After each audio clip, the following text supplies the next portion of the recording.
देखिए, पी चिदम्बरम जी को आज ये बताना चाहिए देश को कि रंग किसने बदला। पंडित जवाहरलाल नेहरू जी ने, जो कहते थे मैं देश की आजादी लड़ रहा हूं और देश का हिस्सा एक बड़ा हिस्सा कच्छौती जैसे एक टापू को मुफ्त में श्रीलंका को दे देना, अपने देश की जिस लड़ाई लड़कर हमने इस देश की आजादी हासिल की हो उसको एक किसी को ऐसी फेंक देना और कहना कि मेरे पास समय ही नहीं है इसके ऊपर डिस्कशन करने का, मैं ऐसी चीजों में अपना समय वेस्ट नहीं करना पसंद करता। तो मुझे लगता है पी चिदम्बरम जी को आज ये जवाब देना चाहिए कि कांग्रेस ने इतना बड़ा देश के साथ पाप अन्याय किया और कांग्रेस अब तक चुप क्यों रही। सर, अरविंद कहा है कि पूछताछ में उन्होंने अपने 2 मंत्रियों के नाम लिए, हालांकि इसको लेकर कुछ पुख्ता सबूत नहीं, किस तरीके से? नहीं, देखिए, पुख्ता सबूत हैं जो कोर्ट के अंदर फाइल किया गया डॉक्यूमेंट, उसमें लिखा हुआ है कि जब उनसे पूछा गया कि विजय नायर ने जो पैसे का लेन देन किया वो सरकारी बंगले में रह रहा था, वो आपके ही बंगले पे आके दफ्तर चलाता था यहाँ से, तो उन्होंने कहा मुझे रिपोर्ट नहीं करता था, उसने क्या लेन देन किया, कैसे गोवा चुनाव में क्या क्या किया, ये सारा कुछ आतिशी जी को और सौरभ भारद्वाज जी को रिपोर्ट करता था। तो एक बात बहुत स्पष्ट क्लियरली उन्होंने कह दी कि इसके अंदर जो घोटाला हुआ पैसे के लेन देन का उसमें आतिशी जी और सौरभ भारद्वाज भी साथ में हैं। ऐसा लोग संकेत दे रहे हैं कि अरविंद केजरीवाल जी नहीं चाहते कि वो कहीं मुख्यमंत्री की दौड़ में आए, उनको मुख्यमंत्री की दौड़ से बाहर करने के लिए और सुनीता जी को मुख्यमंत्री का चेहरा दिखाने के लिए अरविंद केजरीवाल जी ने अब शराब के घोटाले में इन लोगों को भी अपने साथ शमूलियत कर ली है। अजित पवार और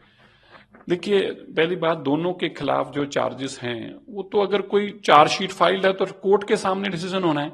लेकिन राहुल गांधी जी की ये कोई नई बात नहीं, उनकी तकलीफ है, उनको दर्द इस बात का है हेमंत बिस्वा जाके उनकी पार्टी से निकल के वहां मुख्यमंत्री बन गए और राहुल गांधी जी अभी तक मंत्री भी नहीं बन पा रहे, तो उनकी पीड़ा ये जायज होती है। जब आपको लगता है कि आपसे नीचे काम करने वाला आदमी तो आपसे ऊपर इतना चले जाए और आप वो मंजिल के आसपास भी ना पहुंच पाए, तो ये जो पीड़ा, जो दर्द है, ये ईर्खा के कारण और उनके अंदर की पीड़ा निकल रही है जो हेमंत बिस्वा जी का नाम ले रहे हैं।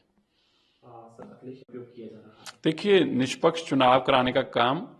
वैसे भी उनकी अगर जानकारी मिली है तो मैं इनको ज्ञान दे दूं, ये इलेक्शन कमीशन का ही, और इलेक्शन कमीशन अपना काम निष्पक्ष ही करता है। अलग बात है अखिलेश जी को कि जो कहते थे MY फार्मूला हमारे पास है, वो फार्मूला फेल हो गया है।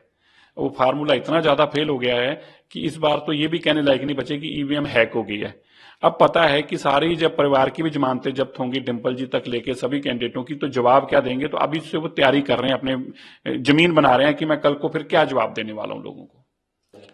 देखिए, कभी भी इंडिया अलायंस जो था कभी भी देश के प्रति वफादार नहीं था, उनका पर्पस तो राजनीतिक लाभ लेना था, वो भी ऐसे ED और CBI के केसों से, इसलिए ये कभी अलायंस था ही नहीं। ये तो वो कहते हैं ना 40 चोरों का एक गठबंधन बना हुआ था। उनका पर्पस क्या था, सब लुटेरे एक जगह इकट्ठे हो गए थे और वो लुटेरों का ये था कि हम केसों से बचेंगे, इससे ज्यादा इनका कोई मतलब नहीं था इस गठबंधन का। अरे कोई नाम बदल दे भाई साहब, आप नाम चीन का कुचीन कर दो तो फिर क्या हो जाएगा, चीन बदल जाएगा? नहीं, चीन चीन ही रहेगा। चीन का कुचीन करने से कोई फर्क नहीं पड़ने वाला। इसी तरह वो कुछ भी अरुणाचल के लोगों के नाम बदल दे, उनके जिलों के नाम अपनी मर्जी से कुछ भी रख दे। आप अमेरिका के बदल दो, आप न्यूयॉर्क को ओल्ड यॉर्क कहना शुरू कर दो, आप वाशिंगटन को नॉन वाशिंगटन कहना शुरू कर दो, कुछ भी कह दो, उससे क्या फर्क पड़ता है? बोलने दो, किसी से बोलने से क्या फर्क पड़ता है? हमारा मुल्क है, ये हमने तय करना है। इसलिए ये पॉलिटिकल एक स्टेटमेंट है, इन बेहुदा बातें, बातों का कोई तर्ज नहीं है इनका। ममता जी, आपके मंत्रियों के घर से 50-50 करोड़ रुपया नगद मिल जाता है, 50-50 करोड़ रुपया, और फिर भी आप ये कहते हैं कि कार्रवाई ना हो, चुनाव तक ना हो। मतलब चुनाव तक आपको लूटने का,